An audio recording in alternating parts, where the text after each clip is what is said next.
2018 चुनाव का साल है। चुनाव आयोग ने आज 3 राज्यों में चुनाव की तारीखों का ऐलान कर दिया। त्रिपुरा, नागालैंड और मेघालय का चुनाव खत्म होगा तो कर्नाटक में चुनावी बिगुल बजेगा। फिर मध्य प्रदेश, छत्तीसगढ़ और झारखंड की बारी आएगी। उसके बाद 2019 के लोकसभा चुनाव का शंखनाद हो जाएगा। चुनाव की ये टाइम टेबल पहले से तय थी और इसमें कुछ भी नया नहीं। नया है तो चुनावी राजनीति के बड़े खिलाड़ियों का नया रंग। अब तक चुनाव में धर्मनिरपेक्षता का नारा बुलंद करती रही कांग्रेस राहुल गांधी की अगुवाई में अपना नर्म हिंदुत्व वाला चेहरा दिखाने में जुटी है। गुजरात में मंदिर दर्शन से लेकर जनेऊ और रुद्राक्ष धारण करने का राहुल गांधी को फायदा मिला। गुजरात में कांग्रेस की सीटें बढ़ी और बीजेपी को हिंदुत्व के नाम पर ध्रुवीकरण में दिक्कत हुई। यही वजह है कि कांग्रेस अध्यक्ष बनने के बाद पहली बार जब राहुल गांधी अमेठी पहुंचे तो उन्होंने हनुमान मंदिर में दर्शन किया और माथे पर लंबा सा तिलक लगाकर जनता के बीच पहुंचे। खबर यह भी है कि बीजेपी के हिंदुत्व की काट के तौर पर कांग्रेस अपना सॉफ्ट हिंदुत्व एजेंडा आगे बढ़ाने जा रही है। मध्य प्रदेश, छत्तीसगढ़ और राजस्थान में साल के अंत में चुनाव होने हैं। कांग्रेस मुख्यालय से मध्य प्रदेश और राजस्थान के प्रमुख मंदिरों की लिस्ट मंगाई गई है। माना जा रहा है कि गुजरात की तरह मध्य प्रदेश और राजस्थान में भी राहुल गांधी चुनाव प्रचार के दौरान मंदिर दर्शन करते रहेंगे।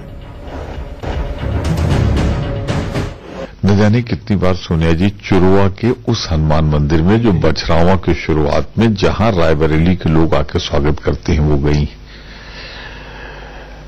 राहुल जी भी जाते रहे। मेरी समझ में नहीं आ रहा है ये मुद्दा कहां से आया। नेहरू गांधी परिवार के बारे में मैं इस परिवार से जुड़ा रहा हूं। मैं जिम्मेदारी से कहता हूं कि ये परिवार हमेशा से जुड़ा रहा है, धार्मिक रूप से जुड़ा रहा है। अब कम से कम चुनाव तो नहीं है वहां पे। जो लोग ये तहमत लगा रहे थे कि चुनाव है इसलिए कर रहे हैं, तो अब तो मुझे लगता है बीजेपी वालों को मान लेना चाहिए कि राहुल जी श्रद्धा से जहां मन करे वहां जा सकते हैं। राष्ट्रीय अध्यक्ष बनने के बाद राहुल जी अपने लोकसभा क्षेत्र गए थे और कहां जाएंगे, कैसे जाएंगे, किस तरह का दौरा करेंगे, ये भारतीय जनता पार्टी तय नहीं करेगी। ये वो खुद तय करेंगे, कांग्रेस पार्टी तय करेगी। और उसके अलावा जो हुड़दंग भारतीय जनता पार्टी के जो गुंडा एलिमेंट है उन्होंने वहां पर मचाया, ये खेदजनक है। ये प्रजातंत्र में ये बर्दाश्त नहीं की जानी चाहिए। हिंदुत्व के मुद्दे पर अब तक बीजेपी का एकाधिकार रहा है। उसकी काट के लिए कांग्रेस ही नहीं बल्कि ममता बनर्जी जैसी क्षेत्रीय छत्रप भी हिंदुत्व की राह पर चल पड़ी। पश्चिम बंगाल में बीजेपी आक्रामक रवैया अपनाए हुए। बीजेपी की चुनौती ममता बनर्जी को भी समझ में आ रही है। लिहाजा 4 साल पहले देश के संविधान को ही सबसे पवित्र ग्रंथ बताने वाली ममता बनर्जी ने हाल ही में 1500 पुजारियों को गीता और मां शारदा की तस्वीर भेंट करके राजनीतिक पंडितों को चौंका दिया। कर्नाटक में भी हिंदुत्व अब चुनावी एजेंडे में सबसे ऊपर है। बीजेपी ने कर्नाटक में योगी आदित्यनाथ को प्रचार के मोर्चे पर उतारा तो कांग्रेस और बीजेपी के बीच वीडियो वॉर शुरू हो गया।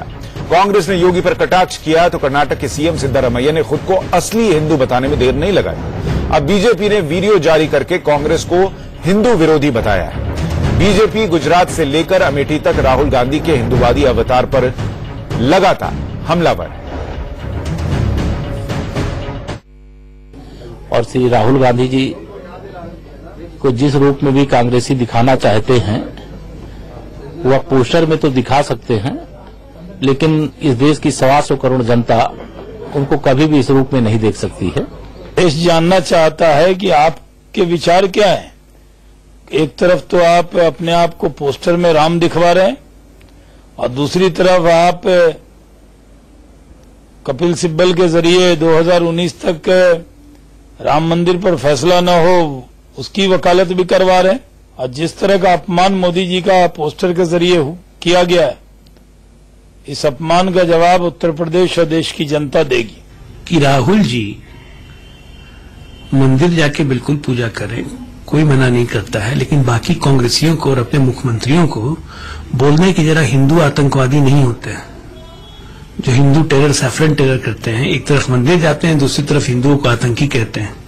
तो ये सब डुअल चेहरा न दिखाएं। राहुल गांधी कुछ और करते हैं, कांग्रेस कुछ और कहती है। तो अब सवाल यह है कि क्या 2019 का चुनाव भी सिर्फ धर्म के नाम पर, जाति के नाम पर लड़ा जाएगा? इस नई छवि को धरने की कोशिशें तमाम दूसरी पार्टियां इसलिए कर रही हैं क्योंकि उन्हें लगता है कि बीजेपी को उसकी पिच पर हराना है तो वहां पर मौजूद रहना होगा। और क्या विकास का मुद्दा अब खत्म हो चुका है इस देश की राजनीति से? इस पर महाबहस करने के लिए जीवीएल नरसिम्हा राव, बीजेपी के प्रवक्ता, हमारे साथ जुड़ रहे हैं। हमारे साथ अभय दुबे हैं, कांग्रेस के प्रवक्ता, मौलाना अतर हुसैन दहलवी साहब हैं, अंजुमन मियाज रसूल के चेयरमैन हैं हमारे साथ स्टूडियो में, और स्वामी चक्रपाणी महाराज, संत महासभा के अध्यक्ष, हमारे साथ जुड़ रहे हैं। आप सभी का बहुत स्वागत है। अभय दुबे जी, मुझे भी याद है, बहुत सारे दर्शकों को याद होगा कि राहुल गांधी जब राजनीति में सक्रिय हो रहे थे तो वो किसानों के साथ खेत में काम करते हुए फोटो खिंचवाते हुए दिखते थे या उनकी फोटो आती थी, दलितों के घर पर खाना खाते हुए उनकी तस्वीर आती थी। आजकल जिस तरीके से जनेऊधारी होने के बाद या वो बात सामने आने के बाद वो मंदिर मंदिर घूम रहे हैं, माथे पे बड़ा सा तिलक लगाकर अमेठी पहुंचते हैं, क्या ये कोशिश है बीजेपी की रणनीति को काटने की और सॉफ्ट हिंदुत्व को अपना एजेंडा बनाकर 2019 में उतरने की?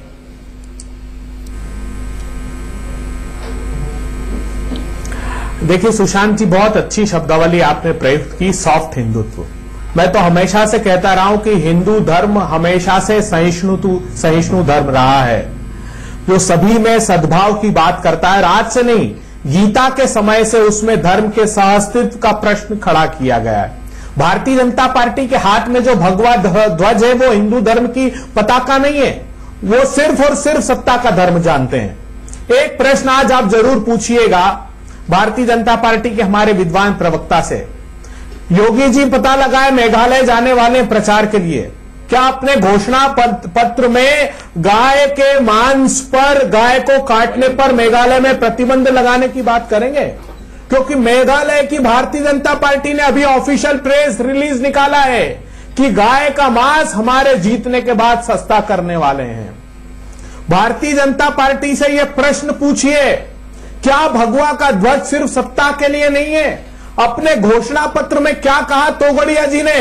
तोगड़िया जी का भारतीय जनता पार्टी के शीर्ष नेतृत्व के प्रति क्या विचार? मैं बीजेपी से सारे सवाल पूछ लूंगा, पहले जो मैंने आपसे पूछा उसका जवाब तो दे दीजिए। भारत के संविधान के आर्टिकल 108 के एक आखिरी 10 सेकंड आर्टिकल 108 के तहत ज्वाइंट पार्लियामेंट्री सेशन बुलाओ और राम मंदिर का कानून बना दो, यही तो मांग है उनकी। इसीलिए उनकी जान लेने तक पर आमादा है कुछ लोग, क्योंकि वो नहीं चाहते कि मंदिर का निर्माण हो, सत्ता में आते रहे, उसके नाम से कालांतर तक ये चाहती है भारतीय जनता पार्टी। ठीक है, अब सारे सवाल हो गए, भारतीय जनता आपने मेरा काम भी आसान कर दिया, आप एंकर की भूमिका में भी आ गए। अब मुझे बताइए, मैंने जो आपसे सवाल किया था, क्या आप लोग एक रणनीति के तहत इस सॉफ्ट हिंदुत्व पर जा रहे हैं? राहुल गांधी ये सब कुछ सोची समझी रणनीति के तहत 2019 के लिए कर रहे हैं?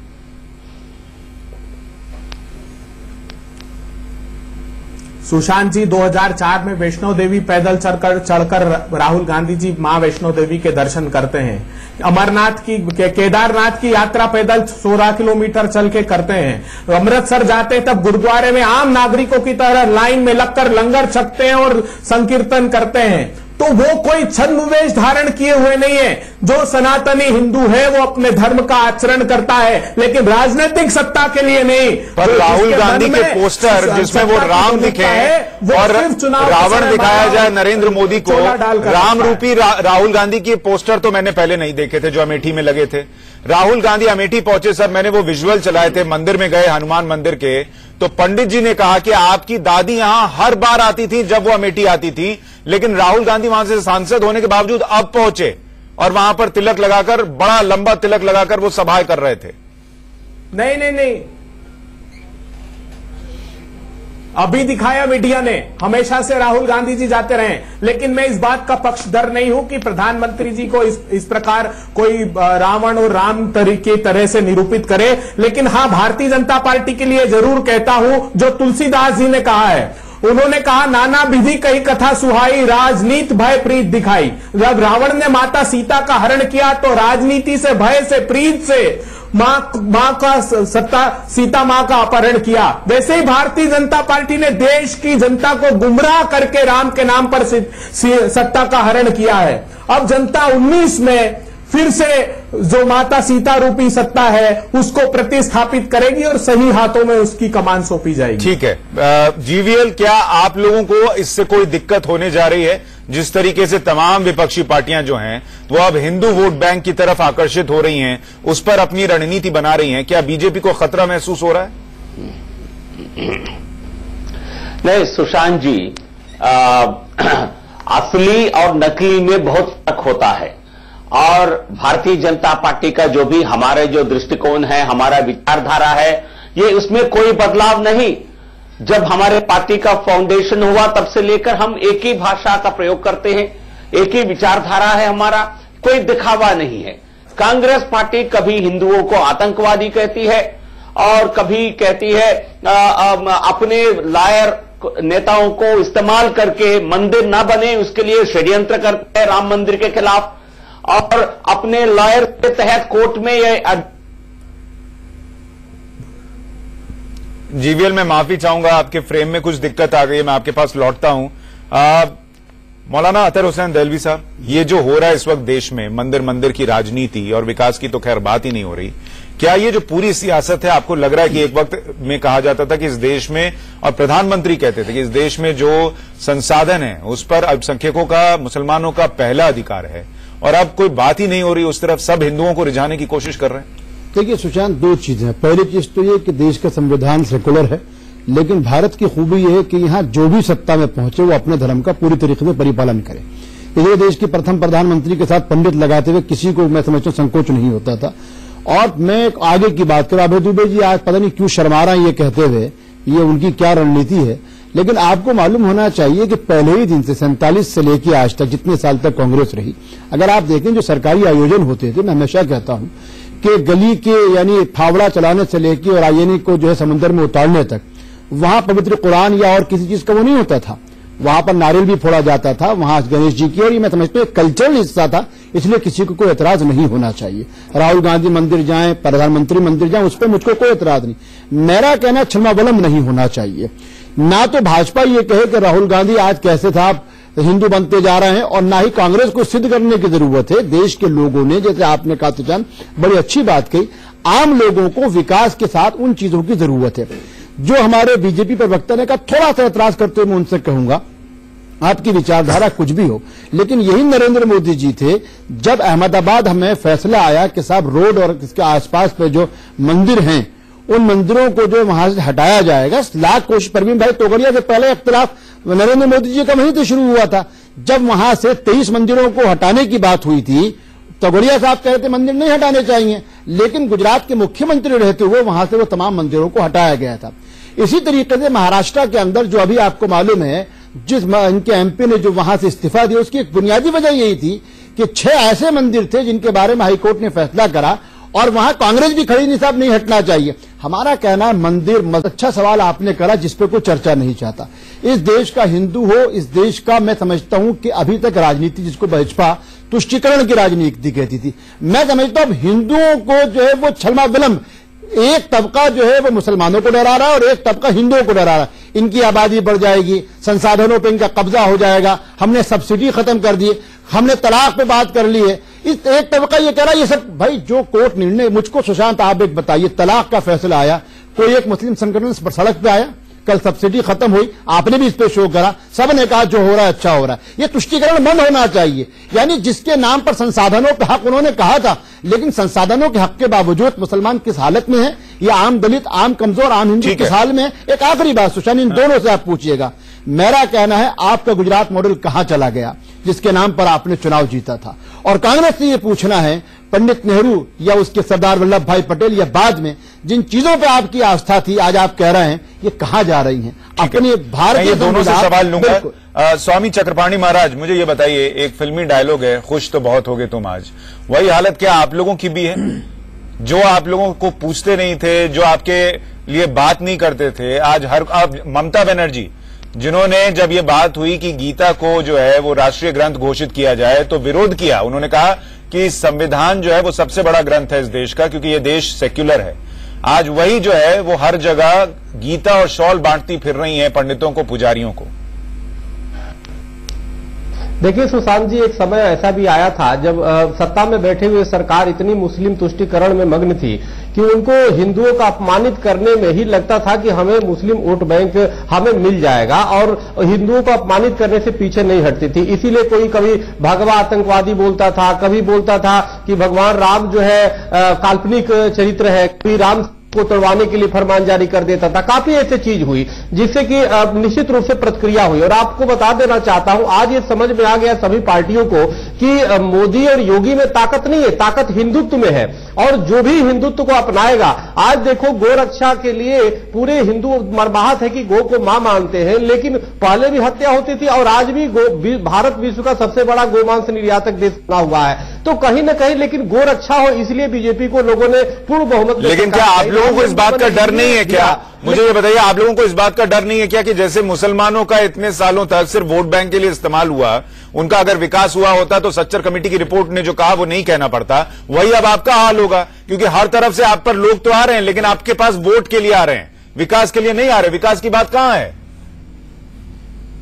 नहीं, इसमें देखिए आ रहा हूं जीवीएल, आपके पास भी आ रहा हूं। चुनाव के अनुसार जो भी सरकारें आती है कुछ न कुछ तो अपनी जो करती है, लेकिन मुख्य विषय हमें धार्मिक आजादी भी चाहिए, हमें धार्मिक जो सुविधाएं हैं वो भी चाहिए, वो जरूरी है। जो बेसिक चीजें हैं, आज श्री राम लला के इतने दिनों से राम मंदिर तोड़ और अभी तक बना नहीं, उसके लिए जरूरी पूरे करोड़ों अरबों हिंदुओं की एक आस्था का केंद्र है कि राम मंदिर बने। उसके लिए फास्ट ट्रैक कोर्ट के लिए सालों से मांग चल रही, लेकिन कोई सरकारें सुन नहीं रही थी। अब तो खैर उसके लिए होने वाला है। ठीक है, मुझे ब्रेक पर जाना है, उससे पहले मैं जीवीएल को वक्त देना चाहता हूं क्योंकि उनका लिंक खराब हो गया था। जीवीएल अपनी बात पूरी कर लीजिए आप। या सुशांत जी, जो भगवान राम के अस्तित्व को लेकर सवाल खड़ा करने वाली कांग्रेस पार्टी और मुस्लिम तुष्टीकरण करने के लिए हिंदू आतंकवाद, भगवा आतंकवाद के शब्दों के चयन करने वाली कांग्रेस पार्टी आज तिलक लगाकर दिखावा कर रहे हैं। इसी सच्ची में कोई मन परिवर्तन होगा? कांग्रेस तो अब रामराज की बात कर रही है सर, ये तो पुरानी बात हो गई। लेकिन तो वही भाषा बोल रही है जो आप दिखावा है। आप देखिए, भगवा नहीं, मुझे कंप्लीट कर दीजिए। भगवा आतंकवाद कहने के बाद आज भगवा कुर्ता पहनकर आ गए दिनेश जी। उनको लगता है हम भी थोड़ा हिंदू दिखेंगे, पर लेकिन नहीं, आप भगवान राम के मंदिर निर्माण हो, आप कोई बयान लगवा कांग्रेस से आप नहीं, हमने अपने मैनिफेस्टो में लिखा है। सुशांत जी, मेरा सीधा सवाल है, हमने मैनिफेस्टो में कहा हम मंदिर के निर्माण के पक्षधर हैं। क्या कांग्रेस पार्टी मंदिर के निर्माण के पक्षधर है? अब बोलिए। ठीक है, अभी आगे का सवाल मैं पूछूंगा। और अभय दुबे, मैं आपके लिए भी एक सवाल देके जा रहा हूं, जरा ब्रेक पर सोचिएगा इसका जवाब कि जनेऊधारी कांग्रेस पार्टी अध्यक्ष जो हैं, क्या वो बीफ बैन कराएंगे पूरे देश में? बीजेपी से आप लोग ये सवाल पूछते हैं, जनेऊधारी अध्यक्ष हैं आपकी पार्टी के, आपकी सरकार सत्ता में आएगी तो बीफ बैन हो जाएगा क्या? उस पर लौटूंगा एक छोटे से ब्रेक के बाद। कि क्या देश की सारी सियासत धर्म के नाम पर होगी? तमाम पार्टियां जो हैं वो अब धर्म की सियासत करने लगी हैं, और क्या 2019 में विकास की जगह धर्म ही सबसे बड़ा मुद्दा होगा? इस पर हम तमाम मेहमानों के साथ बहस कर रहे हैं, लेकिन इस वक्त एक बड़ी खबर आ रही है, उसका पहले रुख कर लें। हम आपको बताएं, रागिनी गायिका ममता की हत्या की खबर मिल रही है। हरियाणा की मशहूर रागिनी गायिका ममता की हत्या हो गई है। रोहतक के बनियानी गांव के खेत में लाश मिली है। 14 जनवरी से वो लापता थी। हमारे सहयोगी दिनेश कौशिक ज्यादा जानकारी दे पाएंगे। दिनेश, और क्या जानकारी है आपके पास? जी बिल्कुल, देखिए 14 तारीख को ये रागिनी गायिका है, 14 तारीख को किसी प्रोग्राम के लिए घर से निकली थी, लेकिन 2 दिन घर पर नहीं पहुंचने पर इसके बेटे ने कलानौर थाने में गुमशुदगी की रिपोर्ट दर्ज कराई थी। और आज जो है पुलिस को एक डेड बॉडी की सूचना मिली, जाकर देखा तो ये वही महिला रागिनी गायक थी जिसकी डेड बॉडी पाई गई है। अब हत्या जो है गला रेत कर इसकी बेरहमी से की गई है। अभी पुलिस जो है तफ्तीश करी है और शव को पोस्टमार्टम के लिए पीजीआई। जैसे ही आपको जानकारी मिले कि पुलिस की तफ्तीश किस दिशा में आगे बढ़ रही है, किस पर शक है, जरूर जानकारी पहुंचाएं, वो हम दर्शकों तक पहुंचाएंगे। फिलहाल हम महाबहस को आगे बढ़ा रहे हैं। जीवीएल नरसिम्हा राव, अभय दुबे, मौलाना अतर हुसैन देहलवी और स्वामी चक्रपाणी महाराज हमारे साथ लगातार बने हुए हैं। अभय दुबे जी, ब्रेक पर जाने से पहले जो मैं आपसे सवाल पूछ रहा था कि क्या जनेऊधारी राहुल गांधी अगर कांग्रेस पार्टी सत्ता में आई तो देश भर में बीफ बैन कर देंगे?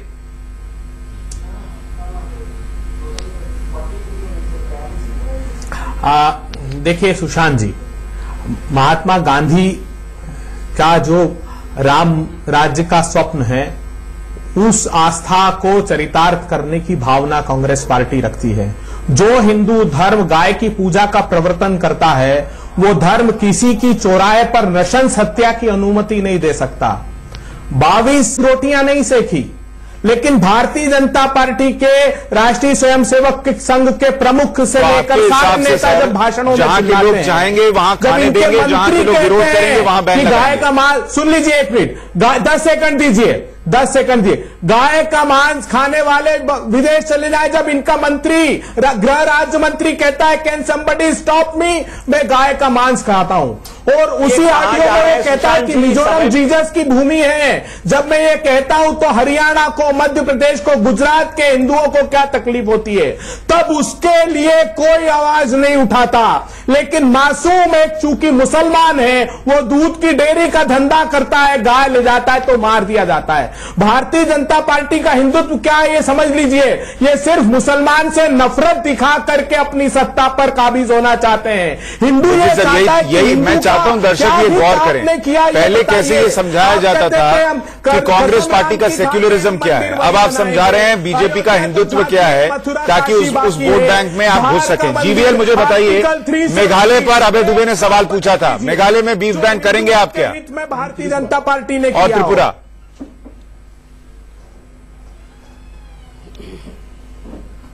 नहीं सुशांत जी, आवाज ठीक से नहीं आ रही थी, इसलिए बीच में मत बोलिए, मैंने अपने प्रश्न सुना है। बट देखिए, जो हमारे चुनावी एजेंडा जो होगा, हर राज्य में चुनाव के पहले हम घोषित करेंगे, उसके लिए आपको इंतजार करना पड़ेगा। बट लेकिन जो दिखावा की राजनीति जो कांग्रेस पार्टी आज कर रही है, उससे जनता को आपत्ति है। मतलब गौ माता की पूजा राज्य देखकर और चुनाव देखकर होगी। राजनीति करने वाली कांग्रेस पार्टी गोवा में खाइए, इतनी त्रिपुरा और मेघालय में खाइए, कॉपी कैट क्यों बन रही है कांग्रेस पार्टी? दिखावा क्यों कर रही है? और राम मंदिर के खिलाफ क्यों साजिश रच रही है कांग्रेस पार्टी? और सुशांत जी, हमने खुलासा किया है। चंद्रपाणी जी, आप इस बात पर खुश हो रहे थे, दोनों को सुन लीजिए, दोनों, अगर सिर्फ एक छोटा सा एग्जाम्पल था, ये गोरक्षा की बात थी, बीफ बैन की बात थी, दोनों का आपने सुन लिया। दोनों ने ये कह दिया कि जहां पर जरूरत होगी वहां बैन होगा, जहां नहीं जरूरत होगी वहां बैन नहीं होगा। और आप इस बात पर खुश हैं कि तमाम पार्टियां सिर्फ हिंदुओं की बात करने वाली हैं आने वाले वक्त में? नहीं, देखिए, हम तो चाहते हैं कि गोरक्षा केंद्रीय कानून बने, श्री राम मंदिर का भव्य निर्माण हो, लेकिन मैं आपको बताना चाहता हूं, सबसे बड़ी बात यह है, समस्या ये है कि एक दूसरे पे आरोप प्रत्यारोप लगाना ही है। इन्हें हिंदू की चाहत है, न मुस्लिम से अदावत है। इनका धर्म सदियों से तिजारत है। मात्र हिंदुत्व को राजनीति व्यवसाय बना लिया है, और जहां पे जैसी अपनी सुविधा है भाषा का प्रयोग व्यवसाय बना लिया है। ये दोनों के लिए कार्य, ये दोनों के लिए कार्य है, कांग्रेस दोनों के लिए, ये दोनों के लिए कार्य है। दोनों ने, और सबने जो भी आया, कभी गो हत्या करवाया जोरों पे, कहीं पे गो मांस बेचने के नाम पे एजेंडा बना लिया। ये पहचान है बीजेपी के हिंदुत्व की कि चक्रपाणी महाराज जो संत महासभा के प्रेसिडेंट है, वो कह रहे हैं कि आप लोग भी जो हैं वो सिर्फ हिंदुओं का इस्तेमाल कर रहे हैं। आप देखिए, आज देश का गृह राज्य मंत्री भी कहते हैं कि जी मैं गौ मांस खाता हूं, और सरेआम कहते हैं। सवाल, गौ मांस के खाने वाले को मंत्री बनाने के लिए 2014 में समर्थन नहीं किया था। वहीं पे कहीं पे कांग्रेस भी जब सरकार में थी गौ कटवाई, और आज भी कट रहे गौ। आज तो भारत विश्व का सबसे बड़ा गौ मांस। तो ये बात नहीं समझ में आती ना सर कि जो हिंदू वोट बैंक है वो नेताओं को मंदिर घूमते देखकर या राम मंदिर बनाने की बात सुनकर इतना खुश क्यों हो जाता है? उनसे सवाल जवाब क्यों नहीं करता कि हमारे लिए आपने क्या क्या? अतर हुसैन साहब, दलवी साहब, मुझे ये बताइए कि ये जो कांग्रेस भले माने ना माने, उनका जो एक नया रूप दिख रहा है सॉफ्ट हिंदुत्व का, क्या इससे उनको फायदा होगा, नुकसान होगा? मैं इख्तिसार के साथ संक्षेप में आपको दो बात, देखिए पहले भी तमाम चीजें होती थी। सुशांत, आपको याद है कि बचपन में एक गीत हम स्कूलों में सुनते थे, पढ़ते भी थे, आओ बच्चों तुम्हें दिखा झांकी हिंदुस्तान की।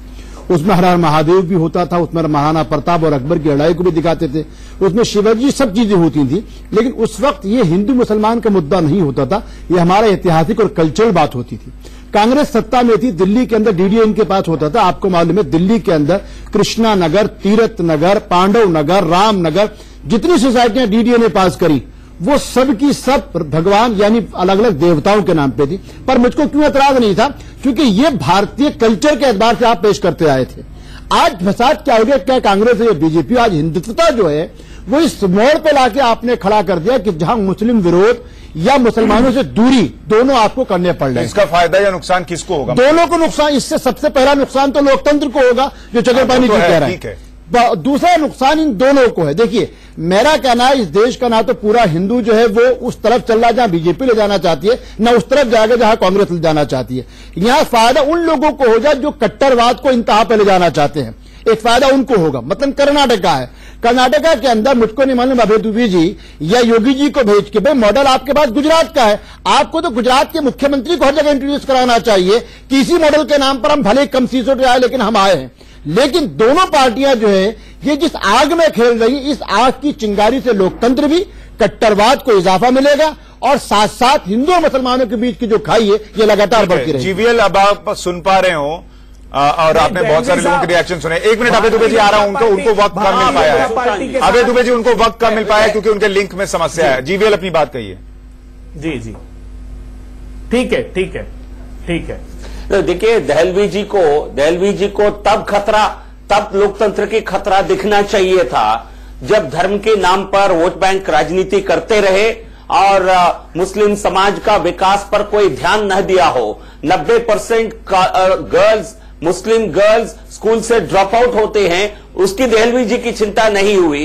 लेकिन हिंदू आतंकवाद के नाम पर कांग्रेस ने जो बयान जारी किया, उससे दहलवी जी को और मुस्लिम समाज को उनको किसी न किसी प्रकार उनको संतोष देने की कांग्रेस पार्टी की एक विचार थी। लेकिन जिस प्रकार वोट बैंक राजनीति करते रहे और समाज को, मुस्लिम समाज को भी विकास से अधूरा रखे, आपको तब कुछ दिक्कत नहीं दिखाई दी। हम 3.5 साल से सबका साथ सबका विकास मंत्र पर सरकार चला रहे हैं। हम आप ऐसे कोई उदाहरण प्रस्तुत करिए जिसमें हमने किसी वर्ग को वंचित रखा हो विकास के विषय पर। 3.5 साल के सरकार, हम केवल मंत्र नहीं, उसको हमने अमल किए हैं। लेकिन आपको तब अच्छा लगा कांग्रेस कि वो कहती थी हिंदू आतंकवादी और भगवान राम नहीं थे। अभय दुबे जी आ रहा हूं, 10 सेकंड का जवाब। पहली चीज तो ये जो जीवीएल ने कहा, ना हिंदू जो भी सैफरोन आतंकवाद और ग्रीन आतंकवाद, हमने कभी इसकी हिमायत नहीं की। नहीं, सुन लीजिए, जीवीएल साहब, अगर कोई किसी को, देखिए यहाँ स्वामी चक्रपाणी जी गिरवे वस्त्र में हैं और दाऊद इब्राहिम के खिलाफ जो उनकी पूरी मूवमेंट चल रही है उसमें उनके गरवे कपड़े के साथ ही हजारों मुसलमान भी साथ खड़ा होता है। तो ना गेरवा के जो ना कैसरिया आतंकवादी होता है, ना ग्रीन आतंकवादी होता है, ये निंदनीय। लेकिन मैं आपको भी एक छोटी सी बात बता दूं, वही हेमंत करकरे जिनको राष्ट्रपति महोदय ने मरणोपरांत जो है देश का सर्वोच्च वो दिया था, आप भी जानते हैं कि उनके जब उन्होंने पूरा ऑपरेशन चलाया था जीवीएल, ये मैं दोनों को कह रहा हूं, क्या कांग्रेस हो या आप अपनी सुविधा अनुसार आपकी वेबसाइट पे हेमंत करकरे को क्या लिखा गया था ये भी देश जानता है। इसलिए पुरानी बातों को भूलिए, आगे चलिए। ना हिंदुओं को ठगने की एक रिएक्शन अभय दुबे जी आपसे चाहता हूं। विकास की बात अभय दुबे जी, एंटनी कमेटी की रिपोर्ट ने 4 साल पहले कहा था कांग्रेस पार्टी के लिए कि सेक्युलर दिखते दिखते हम एंटी हिंदू दिखने लगे हैं और इसका हमको नुकसान हो रहा है। बिल्कुल। क्या यही बात कांग्रेस पार्टी को अब 4 साल बाद नए अध्यक्ष के नेतृत्व में समझ में आ गई है और इसीलिए आप लोग इस दिशा में आगे बढ़ रहे हैं सॉफ्ट हिंदुत्व के?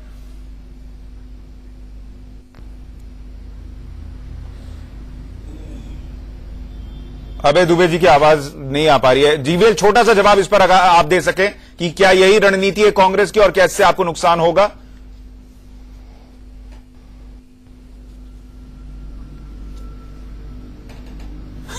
ये विडंबना कहिए या इत्तेफाक है कि दोनों ही जो पॉलिटिकल नेता हैं उनका फ्रेम फ्रीज हो गया है। चक्रपाणी जी, इस पर आप अपनी प्रतिक्रिया दे दीजिए, फिर मैं शो खत्म करूं। सुशांत जी, मैं तो चाहता हूं कि इसी तरह से फ्रेम जैसे फ्रीज हुआ उसी तरह इनकी सिर्फ जो हिंदुत्व की बयानबाजी है वो फ्रीज हो जाए और काम करे और सबके लिए काम करे, तो हमें लगता है राष्ट्र के लिए भी बड़ा अच्छा होगा और सबके लिए अच्छा होगा। देखिए, वही सबका साथ हिंदुत्व को लेकर जो पॉलिटिक्स हो रही है ना, वो तब फ्रीज होगी जब हिंदू जागेगा। ऐसे ही जब मुसलमान को तुष्टिकरण की बात होती थी, तो जब मुसलमान नहीं जागा तब उसका नुकसान हुआ है। तो ये बात दोनों धर्मों के लोगों को समझनी होगी, तभी पॉलिटिक्स बदल सकती है, विकास की बात हो सकती है। मेरे पास इतना ही वक्त था। दोनों पॉलिटिकल नेताओं से माफी कि आपका फ्रेम जो है फ्रीज हुआ, आपको उतना वक्त नहीं मिल पाया। तमाम मेहमानों का बहुत शुक्रिया। वहां बस में आज के लिए इतना ही। नमस्कार।